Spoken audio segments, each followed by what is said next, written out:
Okay, right, guys, we are recording. Firstly, thank you so much for agreeing to do this webinar. I know when I reached out to the both of you, and as we were reaching out to multiple other students, everybody was really on board with the vision and what we had in mind. As I mentioned, we had some of the other colleagues focus on other touch points that we know is key to our students. And so tonight we are just going to be focusing on service learning and what that meant to you and how it has inspired you, or what it really brought to your life, or what it changed about your life really, from the time that you both were here in Cape Town. So as I mentioned to you earlier, that we're just going to have a conversation. I will facilitate, but you all will talk, and I'll ask a couple of questions, and feel free to just share. Yeah, so let's kick it off. So thank you, Shiri, and thank you, Mohammed, also known as Mo.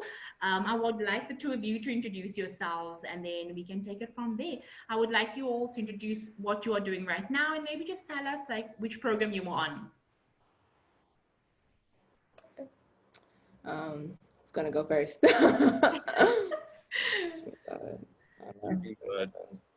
gotta go first. Hi, I'm Sharia Sangwa. I am a senior at Howard University.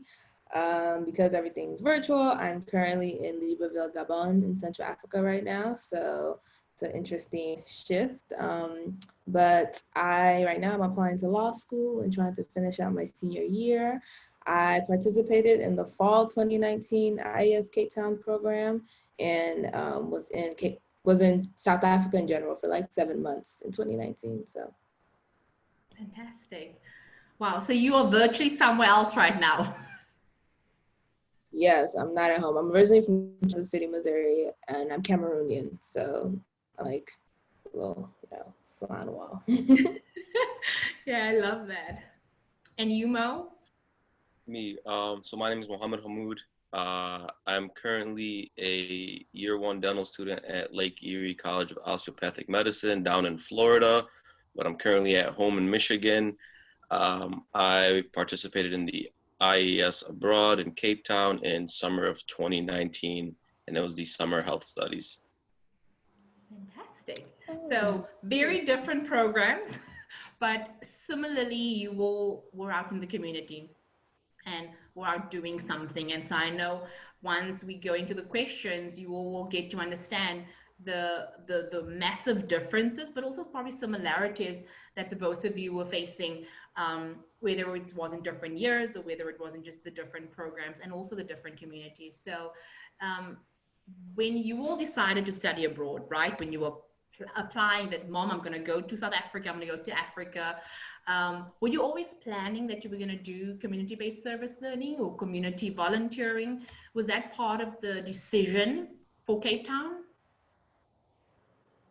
And either one of you can go first. You can go first. So when I decided that I was going to study abroad, this was definitely one of the criteria. So given that I was a public health major back in undergrad, I knew that the helping I wanted to do was always going to be community-based. So when I was looking at programs that my school offered at the time, I was looking for programs in which I could go and be put in the community and learn from the community and learn the needs of the community, so that this way I can provide ideas, I could just simply absorb and learn, I could watch from others. Community-based learning is different than, like being in the classroom. It's different than hearing a lecture. Community-based learning, in my opinion, is one of the most effective ways to teach students what real world problems are going on and what real world solutions are needed. And it's better to hear them from the community that is experiencing those issues rather than, what a theorist might say is the best idea for them. So it was definitely something I took into consideration when I was applying, and I felt like Cape Town was able to satisfy everything I was looking for in a program. Yeah, fantastic. I'm glad we could do that. Shuri, do you want to talk to that? Yeah, definitely. I think the study abroad decision was kind of not necessarily impulsive, but it happened really quickly for me. And I was kind of just looking for programs that fit originally with my classwork, like my coursework, because I was a political science major.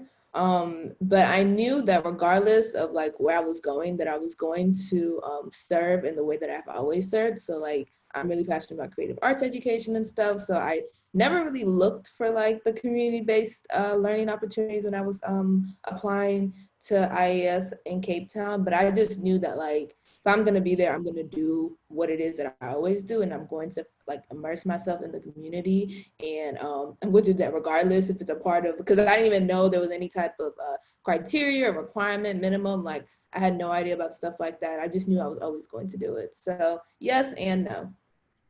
Yeah, fantastic. I remember, Mo, when, unlike your program, Sherry's program, she was able to choose whether she wanted to do it or not. And with your program, it was part of the criteria, you know? And then seeing the two of you flourish in that, you know, whether it was part of the curriculum or part of the course or not, seeing you all flourish in that was just phenomenal. So I want to say thank you to both of you because you both really did a good job. Absolutely. Would you say that the community-based learning has impacted your life, and how would you say it has done that? Sherry, why don't you go Yeah, first? yeah, I think so basically what I did, how you obviously don't know. Basically what I did was I worked on two different like projects, and they're both involved creative arts education. So like I started a children's choir on the Cape Flats, and then worked with Crystal House South Africa to start like a art therapy program where we created like where we us and the students made like a mural for their school. So those are so basically both of my projects were heavily involved in the creative arts, and it did impact because you know I was taking community development and context, and it was like we had a minimum requirement. I don't know if it was like for 60 service hours or something. And I remember being like not being worried because I was like I was gonna do that anyway. But then the options that were provided, I was like nothing is really like clicking here. And I remember talking to Devon like it was like week 1, week 2, week 3, like, Sheree, what are you gonna do? I was like, girl, I don't know. I have no idea. I'm not seeing anything that I like. And it's not to say you can't serve outside of your comfort zone, but there's a very specific way I wanted to serve, and specific thing that I wanted, that I just wanted to do. I don't know. I was kind of dogmatic about it, to be honest. But it did impact my life because one, it taught me just how, even though I'm the first generation in the States, it just taught me like the varying levels of privilege and just how different like worlds are. Like South Africa, completely different. Cape Town is completely different from like Johannesburg, like all these things. And then working with children, because that's I worked with kids. It was just like as different as we are, like children are the same everywhere. So I thought that was really cool. And yeah, it allowed me to really kind of walk in purpose a little bit more, to be very honest. Working with kids and working within creative arts education just further amplified what I was already passionate about. And also my time in Cape Town overall was just kind of like it gave more clarity to like who I am and like understanding like, you know, what role I have here. So it did impact my life. I talk about it all the time.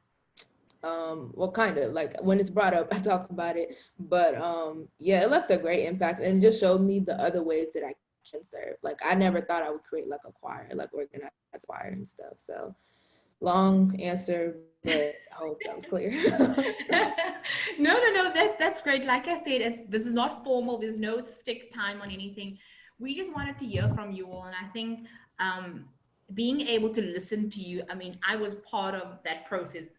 You were right when you said we had week 1, Sherry week 2, Sherry week 3, and the way that you found purpose in your passion was phenomenal to me because funny enough, you might not know this, but you have been instrumental where we now work very closely or worked well, with Crystal House because the work that you started there, we could see that there's a big need for it and they weren't put on the map previously. So you were phenomenal when you were working here in South Africa. And that goes to a testament to who you are as an individual. You didn't want to just, and like you're saying, just because you're out of your comfort zone doesn't mean you cannot serve. Because I've had multiple students say that, no, this specific placement is not for me. And I say to them, give it 2 weeks. and they go and they end up falling in love with the placement. Yeah. So different placements works for different people. So you were just lucky enough that you were able to find purpose in the thing that you are passionate about, and that's fantastic. Mo, what would you say? Um, how has it impacted you?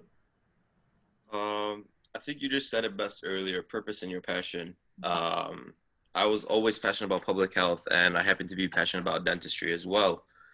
So I wanted to take advantage of the community-based opportunities that IES provided us with. So when I was shadowing at some of the hospitals nearby, I would ask the person in charge, "Do you guys have a dental clinic? Can I go observe in the dental clinic?" And I was able to, and it was shocking. Um, Being able to observe and shadow a dentist in South Africa and then being able to observe and shadow dentists in my hometown were two very different experiences. And it was based off of the need of those communities. Yeah. The need for dental health in South Africa is much more different than the need for dental health in my hometown, for example. Um, so it has impacted my life in the type of dentist I want to be. It has impacted my life in the type of service that I want to be able to provide people with at a certain cost as well. People in South Africa, for example, given the places that we went and visited, might not be able to pay certain prices for the services, and that's going to be part of how I give back, whether it be in my hometown, whether it be in a community that needs more help, whether it be me in South Africa one day practicing dentistry. I want to be able to give people the quality of life, to give people the smile that they deserve, because not everyone was given the same circumstances that everyone else was given. So it's not everyone's at a fair play when it comes to, you know, the environment that they grew up in, the resources that they have, the financial sources that they make.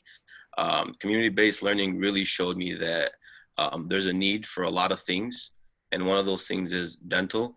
And given that I'm going to go into the dental field and that I was able to go abroad and experience some of the hardships that people face, I hope to one day make a small dent in this part of somebody else's life. And with that, put some more purpose to my passion. Oh, I love that. God, the two of you. I should be more professional than I am right now, but I'm like, you guys are amazing. But it is like I said in the beginning. Even reaching out to the two of you, and obviously other people are so busy, and we could not get hold of everybody else. But reaching out to the two of you really meant a lot to me because I understood the dynamics that you were in, and I could see the passions that you were having. I could see the hard work that you were putting in. So both of you have been doing a great job, and looking at where you both are now in your career path, it's amazing. It absolutely is amazing. Um, with everything in life, there's challenges, ups and downs. I know, Mo, you can attest to a lot of challenges and differences that you've seen. But can you maybe talk to me about anything that challenged you? And I want to ask both this to both you and Sherry. Would there be anything that you felt really challenged you as a person while you were doing your observations or your community-based learning?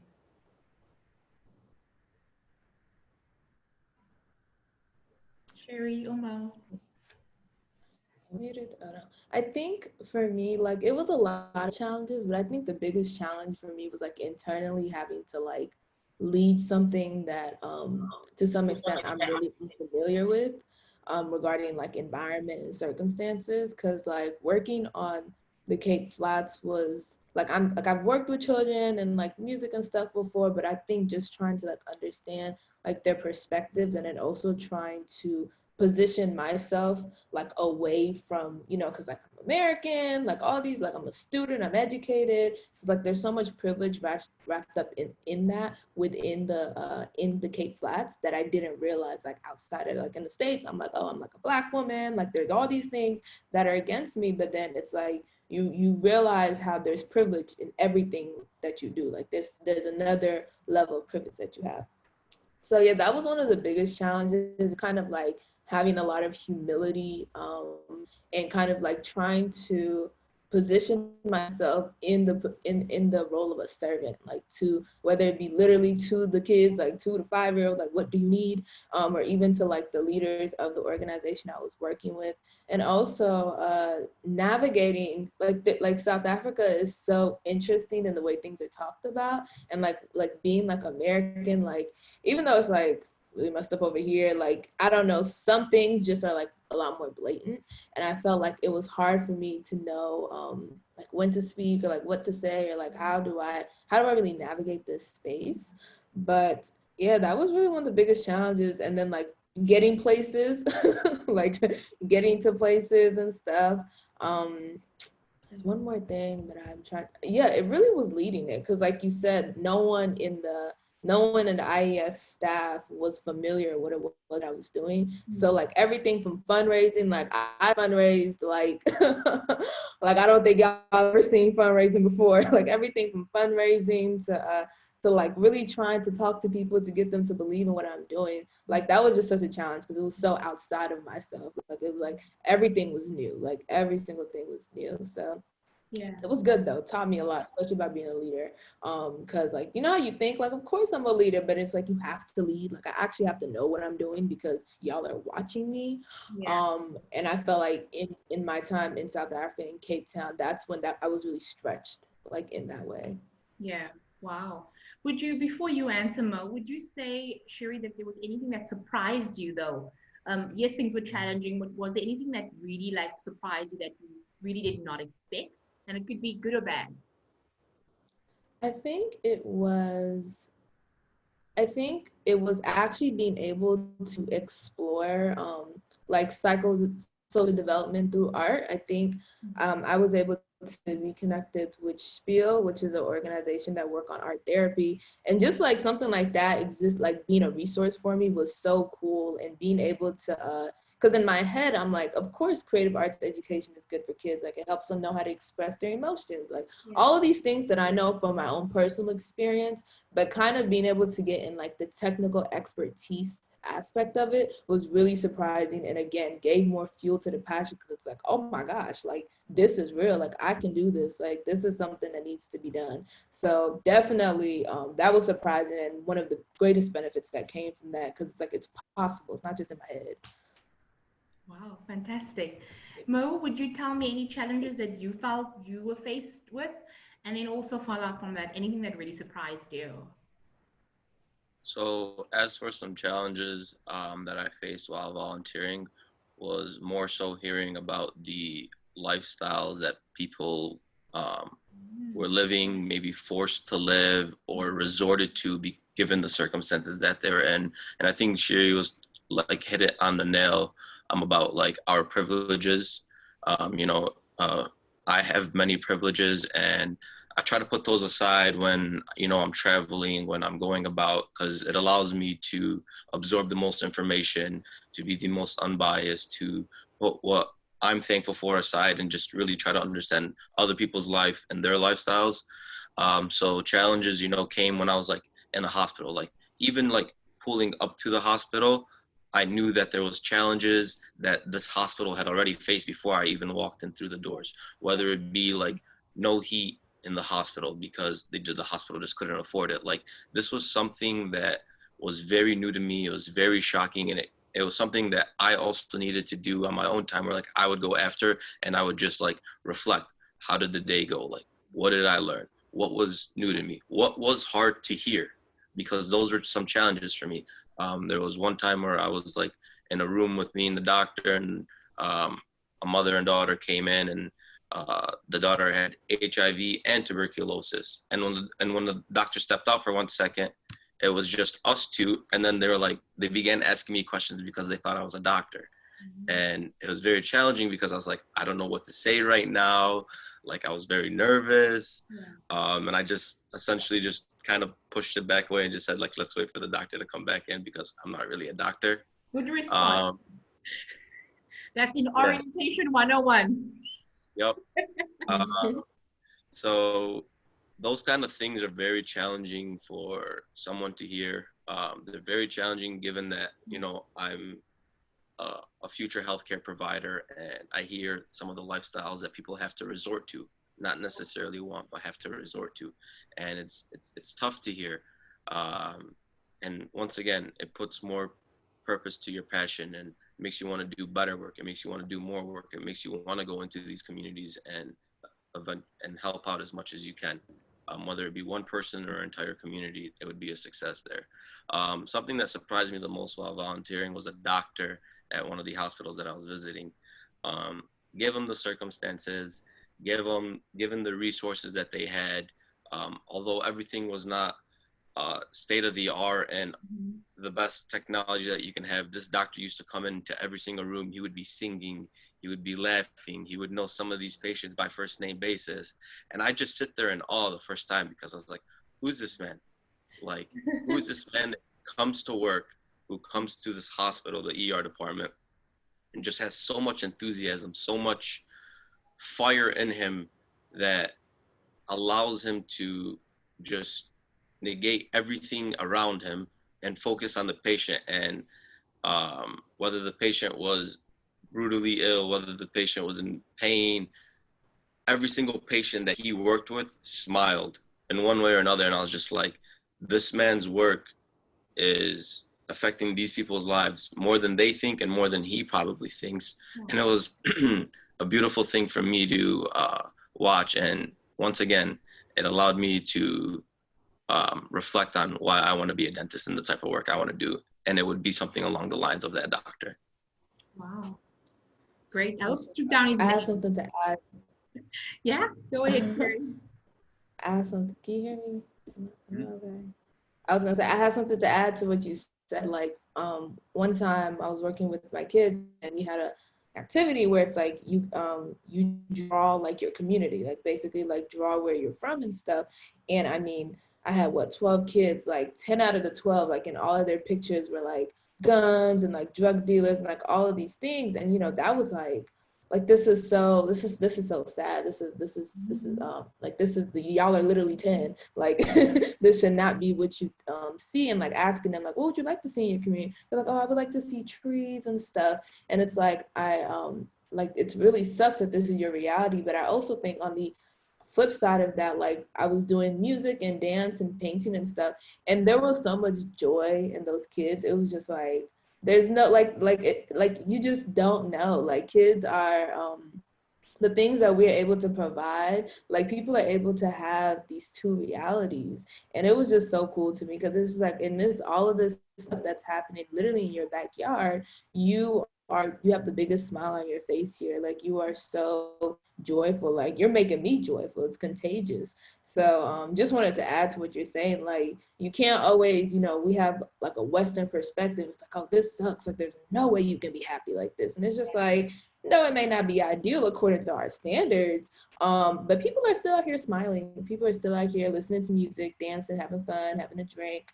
So that just kind of put it into perspective that like, even with all the knowledge and education I may have, my perspective is still very Western, and I have to like unlearn that. I have to be more open to other views and stuff. So that was just the add on that. But yeah.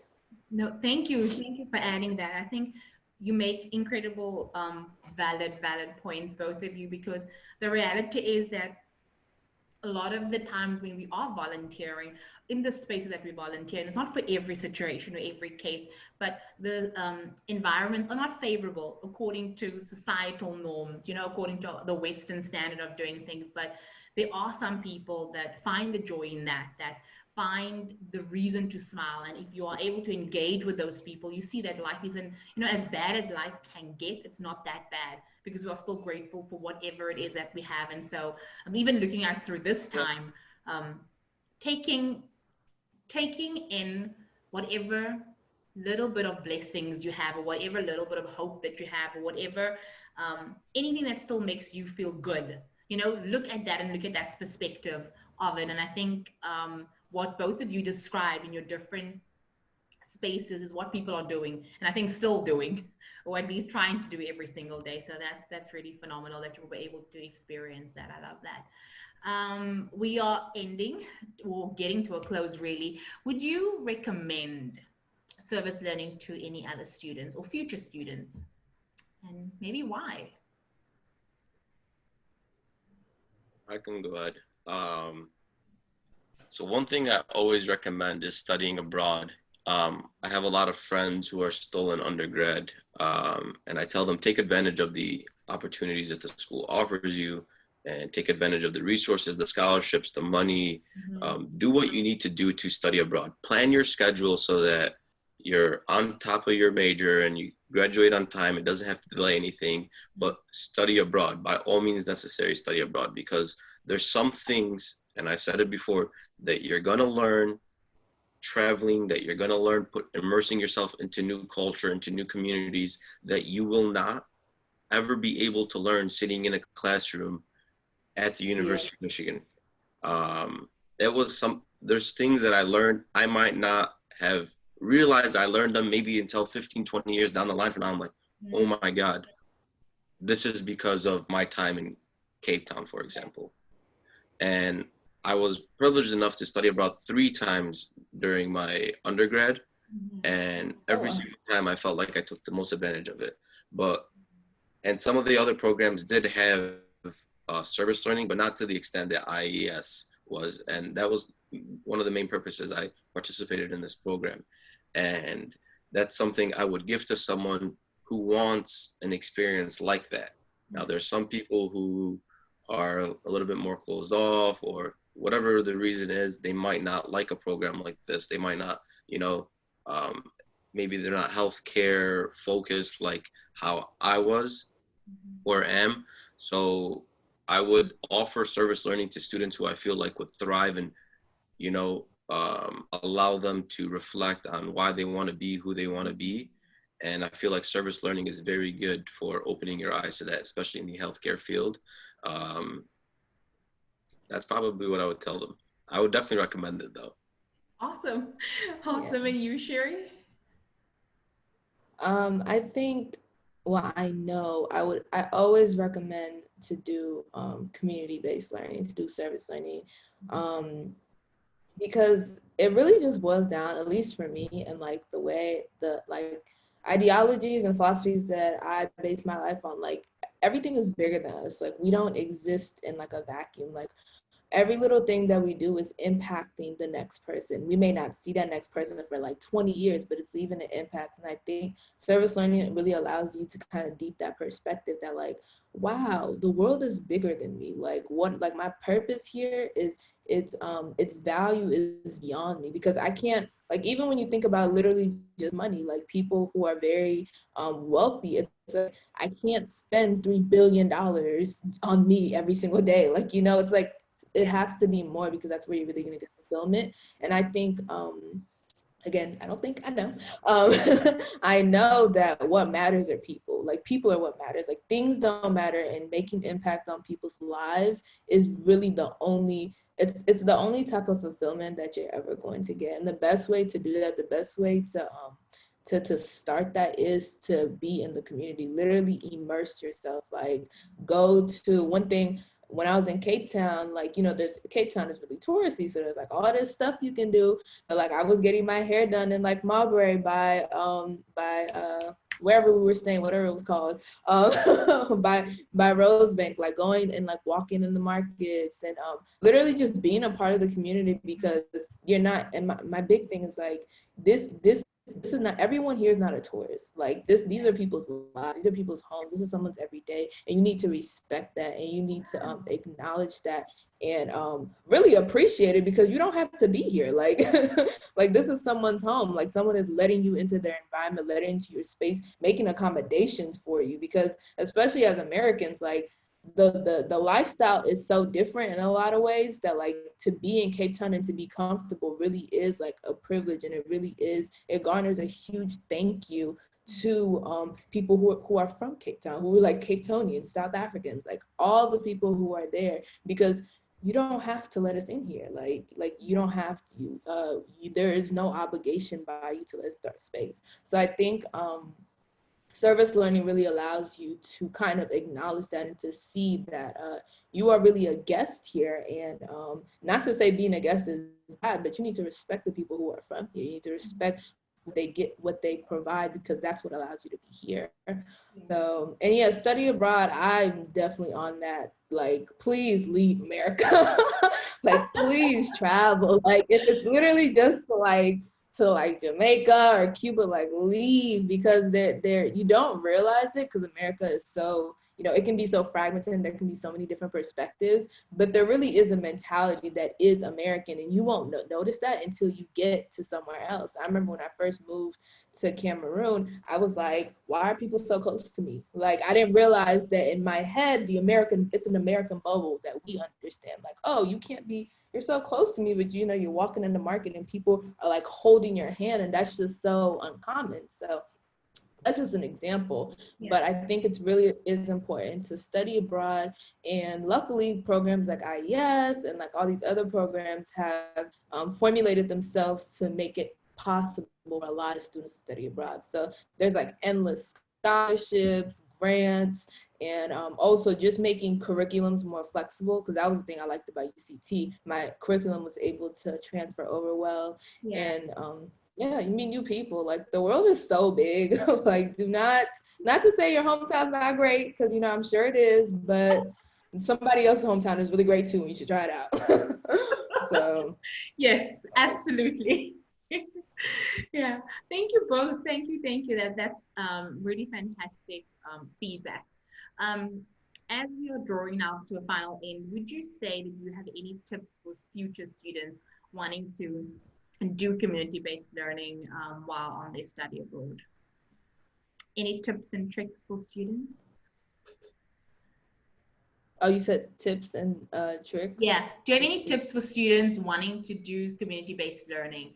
What would you say is something that they should keep in mind or do, or, you know, any tips? Or something that maybe helped you? One thing I usually kept in mind, whether it was me traveling, almost anything I did in life, is a quote: "We can't change the way we look, so let's change the way we see." And you do not want to go in anywhere expecting one thing and then that's not what the outcome is. So no, everyone is going to look different than who you are as a person.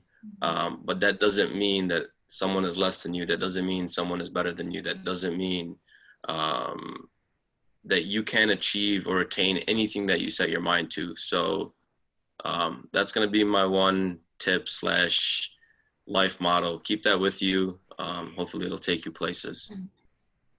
Fantastic. And Sherry? Mine is pretty much the exact same thing. Like, the biggest tip, the biggest advice I have for trying to do community-based learning or serve is to really distance your way from any expectations or any kind of like biases towards the spaces you're going into, because, or just any type of like pride or ego in who you are. Like, it really is always a humbling experience. Yeah. And I say that very seriously. You get humbled because the things that you think about in the morning are vastly different than things somebody else thinks about. And you can't say, oh, they're wrong for not prioritizing, you know, drinking 37 ounces of water a day. Like, they don't have 37 ounces. It's like, you can't judge people like that. So that is my biggest advice, to really, especially for Americans, like, really distance yourself away from like imposing, you know, Western ideologies and